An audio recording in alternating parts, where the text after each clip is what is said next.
the conspiracy theory of 9/11, one of the main things that got me thinking, well, hang on a minute, maybe there is some truth to it being an inside job, was the project for the New American Century, which interestingly had, I think, was it John Bolton, was he one of the co-contributor towards it, which was basically setting out a plan for regime change to occur in places like Syria, Lebanon, North Korea, Iraq, Iran. And lo and behold, those things seem to be happening. Another thing that surprises me, people sneering about conspiracy theories, is they're more than happy to accept that they were completely misled over the Iraq war and the smoking gun, and yet they can't ever imagine them ever lying ever again before or after. But the project for the New American Century in itself is a smoking gun. Who benefits?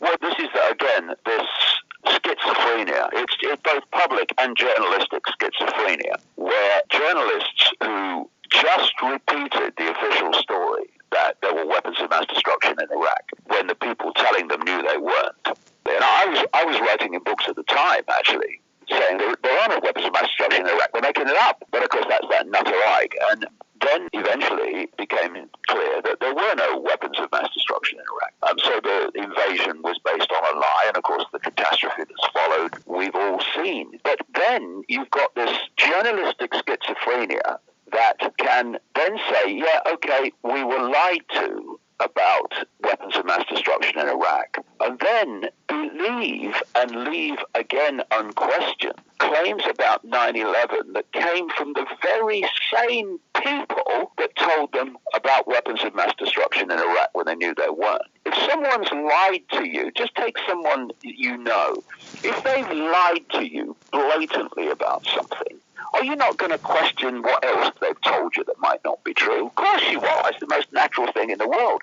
But not in journalism when it comes to questioning official statements. And then you mentioned the project for the New American Century. I mean, look at the personnel. The personnel alone. You've got red flags everywhere in terms of what followed. First of all, the project for the New American Century was started in the 1990s, and it was co-founded by two people called Robert Kagan and William Crystal.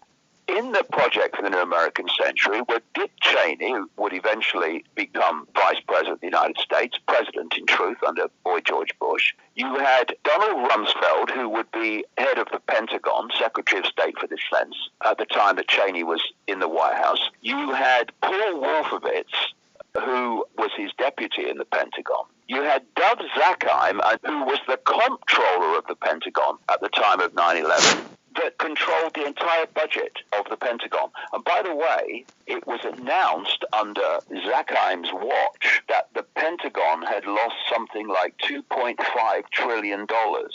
Imagine that. Where's that gone? It's gone into these secret projects. That's where it's gone, where there's no money trail leading back to government. They announced that this 2.5 or whatever it was close to that, $1 trillion had been lost on September the 10th, 2001. It didn't get a lot of reporting for obvious reasons because of what happened very soon afterwards. But that was just a coincidence, nothing to worry about. And this group of people wrote a document which was published in September 2000 calling for a regime change imposed upon by the American military in a series of countries: Iraq, Libya, Syria, Lebanon, Iran, North Korea, China. And then a short few months after that document was published, the people that wrote it came to power with the Bush administration in January 2001. And 9 months later, we had 9/11. Now, interestingly, in that document, a year to the month after the publication of that document, they say in the document that this process of regime change, what they call a process of transformation, would necessarily be slow, quote, absent some catastrophic and catalyzing event like a new Pearl Harbor. And a year after the document was published, America had what President Bush called at the time the Pearl Harbor of the 21st century, which then justified this so-called war on terror, which then started this series of regime changes in the Middle East, which has led to the present catastrophe. I track this every day. It's my life. But I have not, since September 11th, 2001, seen a single mainstream documentary that has questioned the official story of 9/11. That is so ridiculous. It has to be systematic rather than random chance. Another interesting story in regards to that. I've been putting on Facebook that this documentary about 9/11 and mentioning the Project for New America. A producer from the BBC actually got in contact with me saying, "Oh, I've watched it. I don't believe any of it. Anyone who thinks 9/11's an inside job is a head case, and I need to be careful." It's just a rather odd, the attitude there. But just to help readers, maybe, or listeners rather, open their mind in regards to conspiracy theories. I mean, they do happen. History's shown they've happened. I mean, Hillsborough is a one near to home where that was kept quiet for 30 years. Until it was properly publicly exposed. Although the evidence was already out there. But it's the same with 9/11. The evidence is already there. It's just not being. The dots aren't being connected to show that the official story is just so full of holes it's untrue. The thing about conspiracies, I mean, I just ask anybody, go online or find yourself a dictionary and look at the dictionary definition of a conspiracy. It's basically two or more people getting together to conspire to manipulate an end. Now, on that basis, the world is drowning in conspiracies. But this is the point, you see. What you do is whatever you're doing, you don't want people to know. And one of the ways you do this is by, A, ridiculing anybody that says you're doing what you're doing. Therefore, conspiracy theorists are all nutters. And or you make it illegal. Or you make it a form of racism. So to say as a person is doing what they're doing becomes racist. It becomes hate speech. When it's not, it's called journalism, uncovering what someone is doing. So these techniques, because in the end, you see, it's a psychological game. When there's a few of you, you can't control billions of people physically, although they want to do that with artificial intelligence. But up to this point, you can't do it physically. You've got to get control of the public perception, because the public perception then controls public behavior. And therefore, control of information, this is why journalism, or lack of it, is so important. Controlling what people see and hear dictates people's perceptions. I mean, apart from personal experience, where do people get the perceptions from? Information received. So you control that, you control perception. So, conspiracy theory, reflex action, you're a nutter. It is a reflex action because it literally reaches a point of psychological programming where it's the equivalent of pressing enter. That's why it's so quick. Oh, you're a conspiracy theorist, that's rubbish. What, would you like to see the evidence? Oh, no, it's conspiracy theory. And so this is an area that I focus on so profoundly, and that is pointing out the psychological manipulation of perception and how it's done, to point out to people why they think what they do and why everyone around them thinks the same. Because people say, well, everyone knows that, everyone says that. Yes, because they've all been perceptually manipulated by the same program. Question it, and suddenly the everyone knows that is lying in pieces all over the floor because it's not no credibility.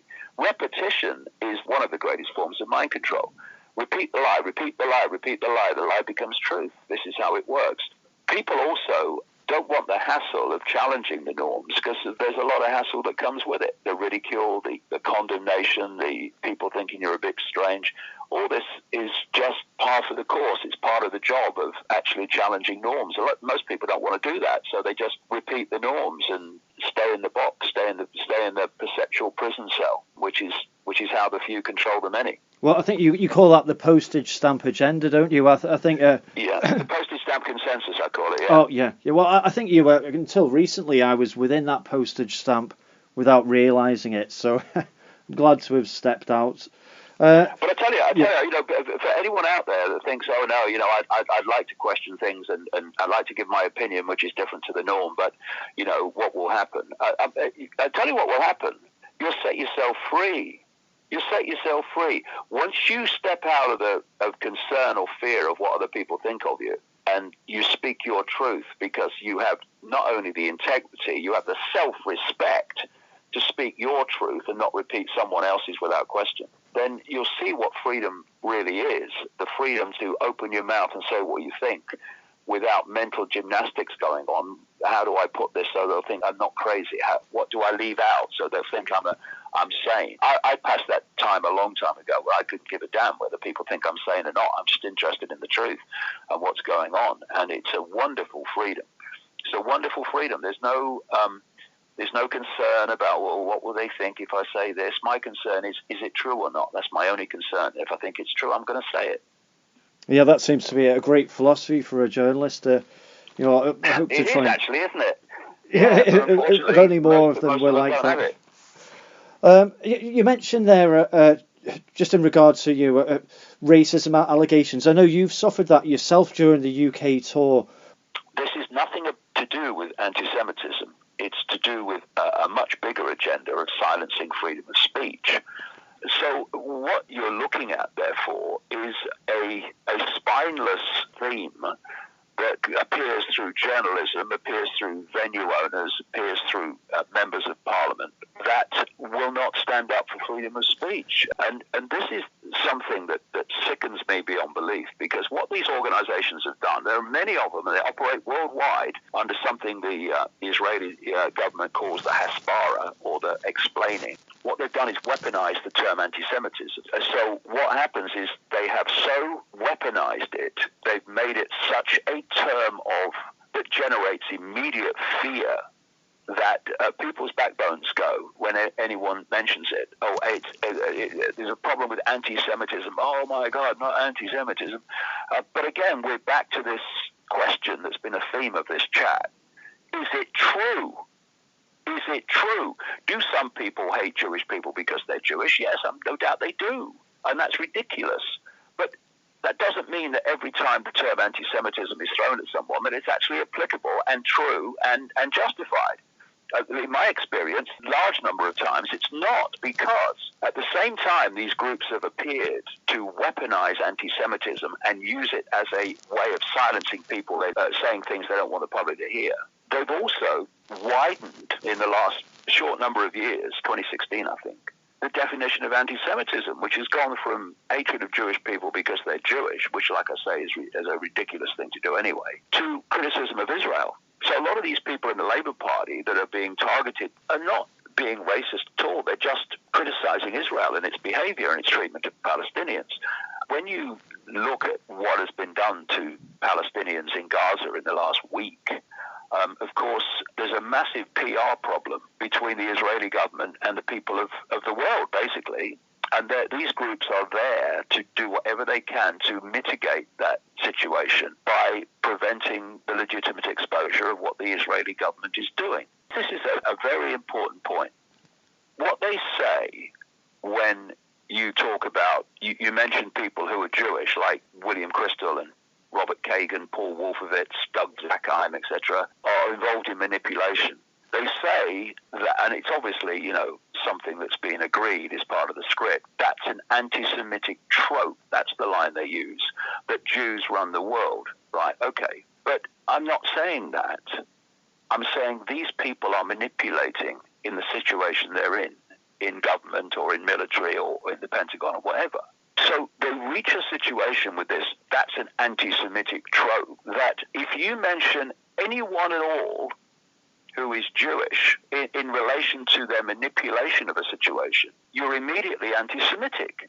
So it's a defense mechanism. You know this guy, Wadsworth, who's just been thrown out of the Labour Party, he indicated that a Jewish Labour MP was working, I think, with the Daily Telegraph, in cohorts with the Daily Telegraph to undermine Corbyn. So she said that's an anti-Semitic trope. It's very simple what's happened. You widen the definition of anti-Semitism to include the criticism of Israel. Anyone who criticizes Israel is now a racist. That's what's happened. They are there to police that weaponization of anti-Semitism. And people are frightened of them. They're intimidated by them. But you're talking to someone who isn't. Because they need to be outed. The truth needs to be told. And I'll go on doing so. Am I right in thinking that with the groups that they won't enter into dialogue with you? It's a closed book in terms of, right, you're anti-Semitic, we're going to repeat that until it becomes true. Yeah, it's just keep repeating the lie and people will believe it. I've had people on the so-called left in politics who said to me, you're an anti-Semite. I said, okay, where's your evidence? Well, everyone knows that. Yeah, usual story. You've got none, because there is none. You know, you saw my philosophy on life in Southport. To self-identify with race, let alone be racist, is the ultimate misunderstanding of the nature of reality. So I see what we call race as just a transitory short experience of a point of attention we call consciousness.